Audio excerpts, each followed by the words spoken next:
Hello everyone, welcome back to another true crime case study video with me.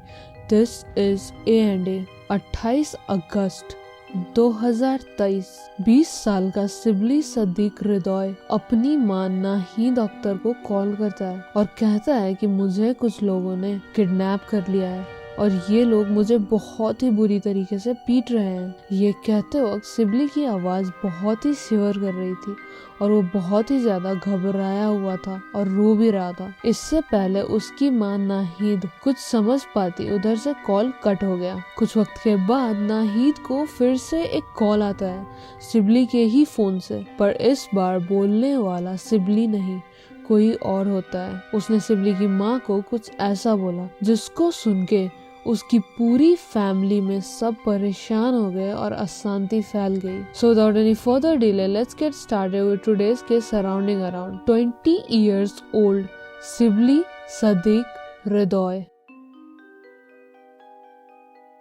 Sibley Sadiq हृदय चित्तागोंग बांग्लादेश का रहने वाला था। सिबली एक बहुत ही गरीब परिवार से था एज उसके डैड एमडी सफीक एक ट्रक ड्राइवर और मां नाहीद अख्तर एक हाउसवाइफ थी। There was a lot of shortage of money, पर सिबली के सपने अपनी लाइफ को लेके, अपने फ्यूचर को लेके बहुत ही बड़े बड़े थे और इन्हीं सपनों को पूरा करने के लिए वो अपनी पढ़ाई के साथ साथ जॉब भी करता था और अपनी फैमिली को भी फाइनेंशियली सपोर्ट करता था। सिबली एक पोल्ट्री फार्म में मैनेजर था और वो अपने कॉलेज की फीस खुद ही दिया करता था। He was studying in Kadalpur college and school. Sibli बचपन से ही पढ़ाई में बहुत ही अच्छा था और अपनी जॉब में भी काफी ज्यादा अच्छा था, ईमानदार और डेडिकेटेड था और उसकी यही ऑनेस्टी बनी उसके मौत का कारण। सिबली कदालपुर में जिस फार्म में काम करता था वहाँ पे 6 और माइनर ट्राइब के लोग भी काम करते थे। सिबली के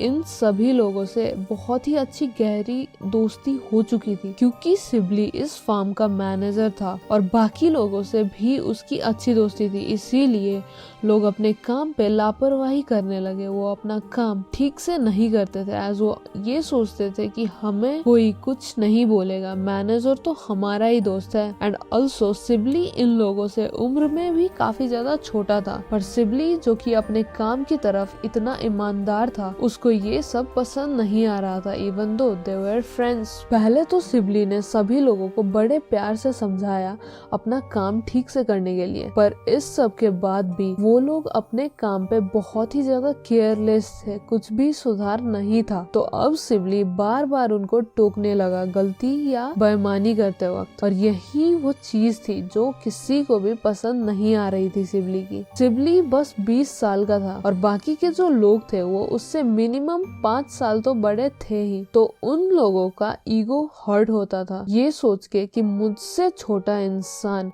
मुझसे छोटा लड़का मुझ पे कैसे हुक्म चला सकता है और वो हमारा मैनेजर कैसे हो सकता है। और यही दिल में सिबली को लेके नफरत भरते भरते एक दिन सिबली और इन लोगों के बीच में किसी बात को लेके लड़ाई हो गई। फॉर्चुनेटली उस दिन फार्म का ओनर भी वही था और उन्होंने सबको समझाया, शांत किया और बात वहीं पे खत्म हो गई। सिबली भी इस लड़ाई के बारे में भूल चुका था, पर जो बाकी के वर्कर्स थे उनके मन में उसको लेके और भी ज्यादा नफरत पैदा होने लगी। वो लोग अब मिलके प्लान करने लगे कि सिबली से बदला आखिर कैसे लिया जाए। और 2 महीनों के बाद दैट इज ऑन 28 अगस्त 2023 उन वर्कर्स ने सिबली को किडनैप कर लिया। जब सिबली यूजुअल्स की तरह अपने फार्म पे अपना काम कर रहा था तब उमोंग चिंग मार्मा उसके पास गया और अपने कुछ वर्कर्स फ्रेंड के साथ सिबली को जबरदस्ती अपनी गाड़ी में डाल के ले गया। उमोंग चिंग वही इंसान था जिसके साथ सिबली की स्टार्टिंग में लड़ाई हुई थी, बहस हुई थी। किडनैप होने के बाद कैसे तो करके उनकी नजरों से बच के सिबली ने अपनी मां नाहीद अख्तर को कॉल करके अपनी किडनैपिंग के बारे में बता दिया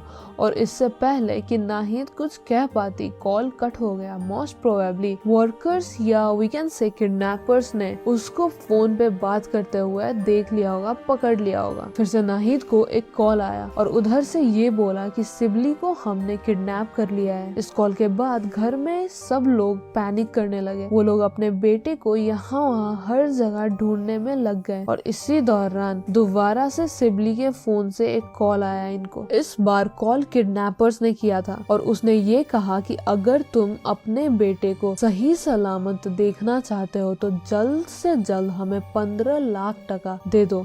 that is 15 lakh Bangladeshi currency. पूरा परिवार ये सुन के शॉक में चला गया। वो सोच रहे थे कि हमारे साथ ये क्या हो रहा है, हम अपने बच्चे को अब बचाए तो कैसे, एज वो लोग इतने गरीब थे कि दे कुड बेयरली सर्वाइव। पर अब बात उनके बेटे की थी यहाँ पे, तो कैसे भी करके लोगों से मांग के बातचीत करके वो पैसों की जुगाड़ में लग गए। अब सिबली को किडनैप हुए पूरे 3 दिन गुजर चुके थे, बट फैमिली अभी भी पैसों का इंतजाम नहीं कर पा रही थी।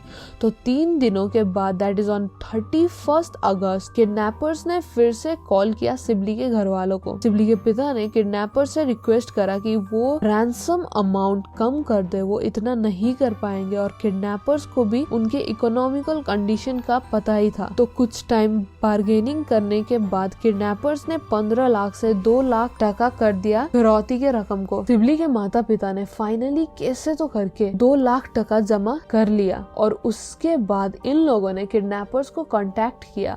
तब किडनैपर्स ने सिबली के पिता को बंदरबान डिस्ट्रिक्ट हेडक्वार्टर्स के पास बुलाया पैसे लेके। वहाँ पे 2 नकाबपोश इंसान सिबली के पिता के पास आए और उनसे पैसे लिया और वहाँ से जाने लगे। तब उनको जाता देख और अपने बेटे को ना देखने पे सिबली के पिता ने उन किडनैपर्स से सिबली के बारे में पूछा। तब उन किडनैपर्स ने कहा कि तुम घर जाओ, सिबली अब घर पहुँच जाएगा। जैसे ही सिबली के पिता घर पहुँचे वो यहाँ वहाँ सिबली को ढूंढने लगे, पर उनको बहुत जोर का झटका लगा ये देख के कि सिबली तो घर आया ही नहीं है अभी तक। फिर उन्होंने ये सोचा कि हो सकता है अभी थोड़ी देर में वो आ जाए और सिबली का उसके माता पिता घर पे ही इंतजार करने लगे। बट कुछ वक्त बीतने के बाद भी जब सिबली घर नहीं आया तब सिबली के घर वाले किडनैपर्स को कांटेक्ट करने की कोशिश करने लगे और ऐसे ही इंतजार में 3 दिन गुजर गए। तो फाइनली परेशान होके और घबराहट में आके सिबली के पेरेंट्स 7 सितंबर को रोजन पुलिस स्टेशन में भागते हुए गए और उनको सारी बात बताई। पुलिस ने शुरू में तो उन पे ही गुस्सा किया कि आप लोग हमारे पास पहले ही क्यों नहीं आए रिपोर्ट लिखाने के लिए। तब सिबली के डैड ने कहा कि किडनैपर्स ने उनको धमकी दिया था किसी को कुछ ना कहने के लिए, अगर पुलिस के पास गए तो हम तुम्हारे बेटे को मार डालेंगे। पुलिस ने केस रजिस्टर किया और अपना इन्वेस्टिगेशन स्टार्ट किया। इन्वेस्टिगेशन के दौरान पुलिस ने ये कहा कि सिबली का किसी के साथ कोई भी मतभेद या दुश्मनी नहीं था, बस 2 महीने पहले उसका अपने ही फार्म के वर्कर्स के साथ छोटा सा झगड़ा हुआ था। सिबली के माँ को इस झगड़े के बारे में पता था, इसीलिए उन्होंने उन वर्कर्स पे ही शक जताई। तो पुलिस ने उस फार्म के 6 वर्कर्स को गिरफ्तार कर लिया। दे वर उमोंगचिंग मार्मा,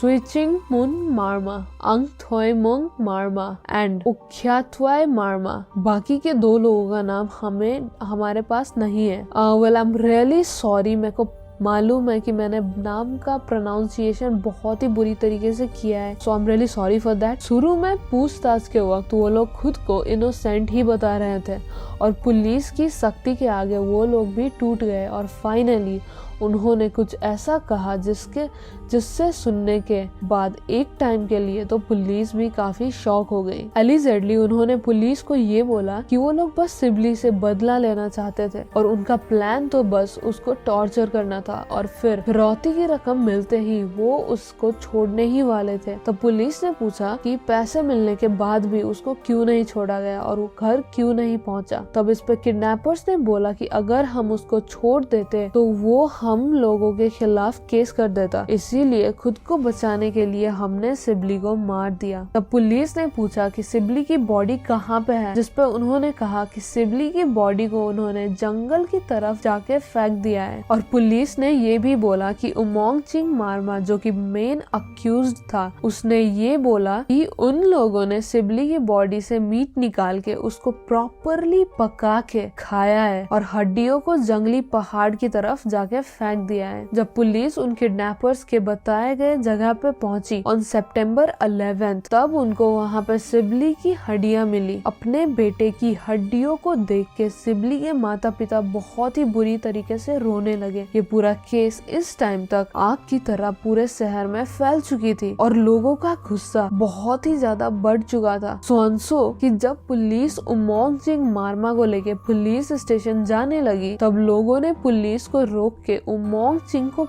पकड़ के पीटना शुरू करा। उन लोगों ने उसको इतना पीटा कि उमोंग चिंग की वहीं पे ऑन दी स्पॉट डेथ हो गई। भीड़ को काबू करते हुए 3 पुलिस ऑफिसर्स भी घायल हो चुके थे और लास्ट में पुलिस को टीयर गैस का इस्तेमाल करना पड़ा सब कंट्रोल करने के लिए। The main accused Umong Ching was killed by the crowd, पर बाकी लोगों पे ये केस अभी भी चल ही रहा है। Well all I want to say is कि अगर भगवान ना करे कभी आपके साथ ऐसा कुछ हो तो immediately contact to the police, क्योंकि आपको नहीं पता पैसे मिलने के बाद आपको आपका इंसान मिलेगा वापस कि नहीं। लेट्स जस्ट होप कि सिबली को जल्द से जल्द इंसाफ मिले। And with this Sibli Sadik Ridoy का केस यहीं पे समाप्त होता है। मिलते हैं अगले हफ्ते एक नए केस स्टडी के साथ। तब तक के लिए Siya, have a great day, bye bye and take care.